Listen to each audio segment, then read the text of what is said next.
sebuah desa di wilayah Sumatera, hiduplah seorang petani bernama Toba. Dia hidup seorang diri dan rajin bekerja, walaupun lahan pertaniannya tidak luas.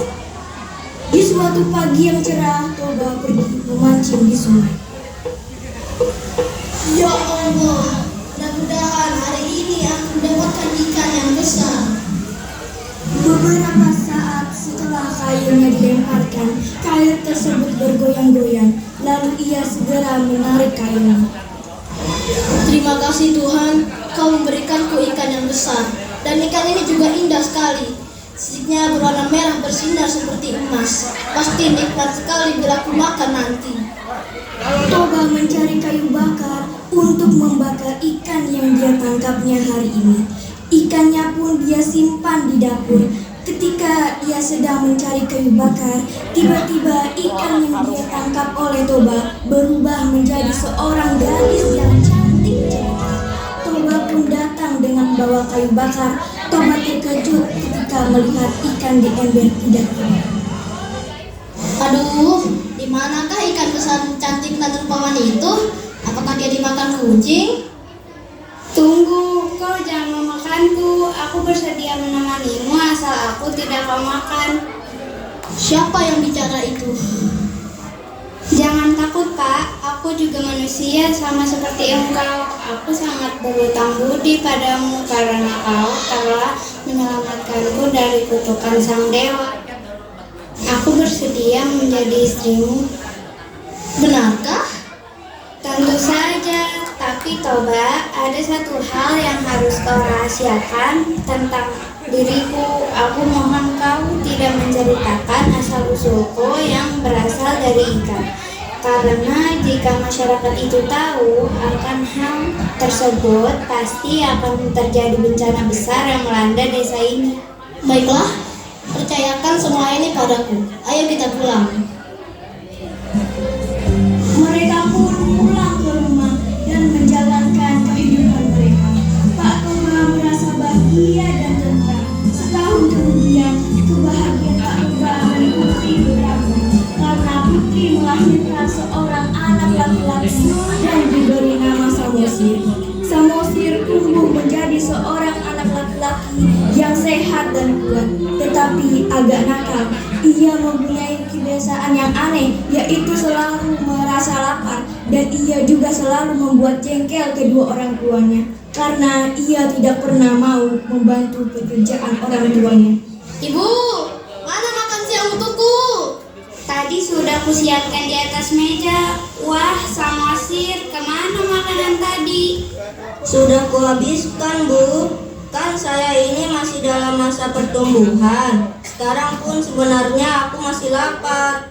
Tapi sudahlah, aku mau pergi bermain dulu ya, Bu. Samosir, ibu ini selalu saja membanyakan dia. Saya ini lapar, Bu. Sabar ya, Pak. Ingatlah, dia kan anak buah hati kita satu-satunya. Jangan sampai hal sepele seperti ini membuatmu emosi. Ya sudahlah, Bu. Lepaskan aku makanan saja lah. Perutku sudah lapar sekali. Tunggulah, aku akan membuatkannya. Toba masih bisa menahan kesabarannya, namun kesabaran seseorang itu pasti ada batasnya. Sampai suatu ketika Toba tidak dapat menahan amarahnya. Samosir, bantu ibu, Nak. Apa, Bu? Aku sedang asik bermain nih. Bawakan bekal ini untuk bapakmu di sawah. Kasihan, dia sudah menunggu. Ibu sajalah yang pergi. Ibu sedang memasak, Samosir. Cepatlah kau antarkan. Nanti bapakmu marah.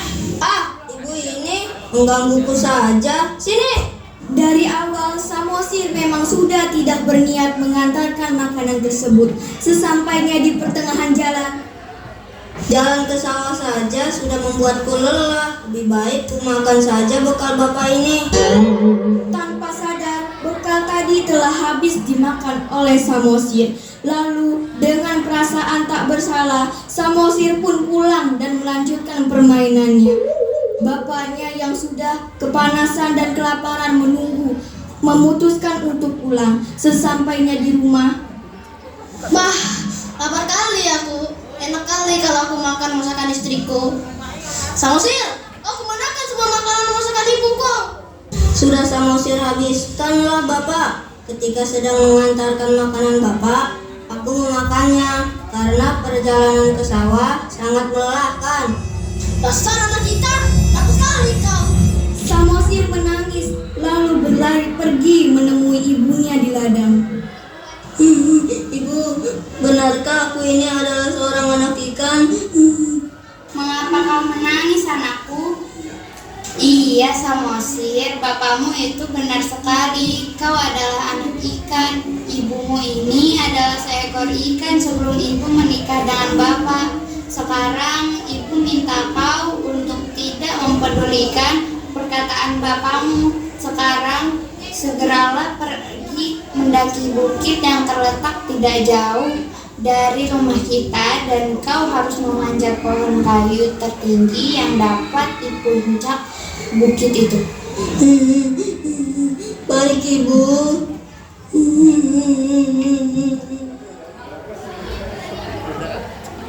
Tiba-tiba ada suara yang muncul dari langit.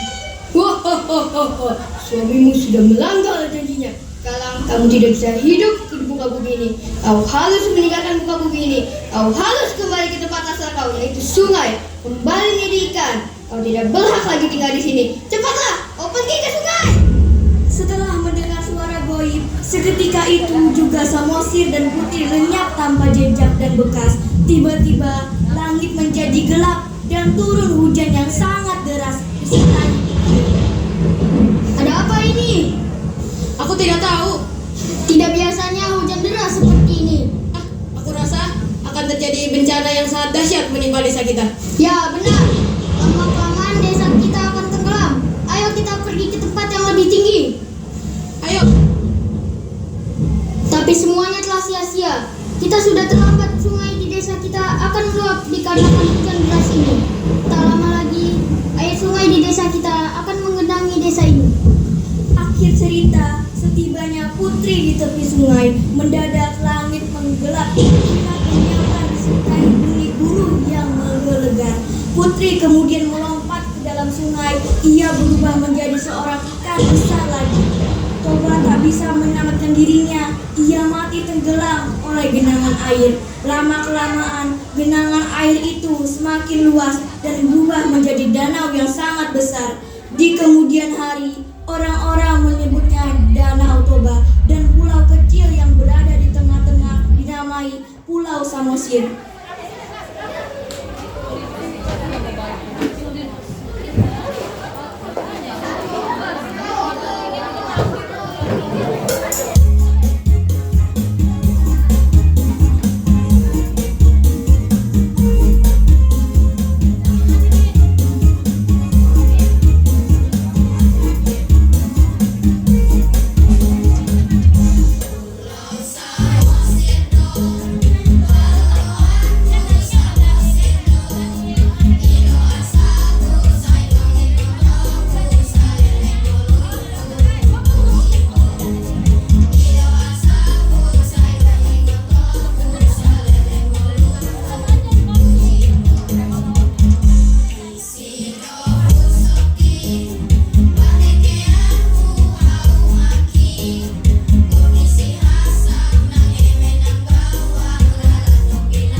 Foto.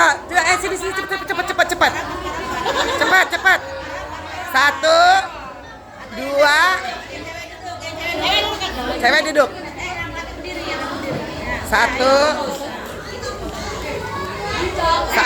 2. Tangannya sakitan.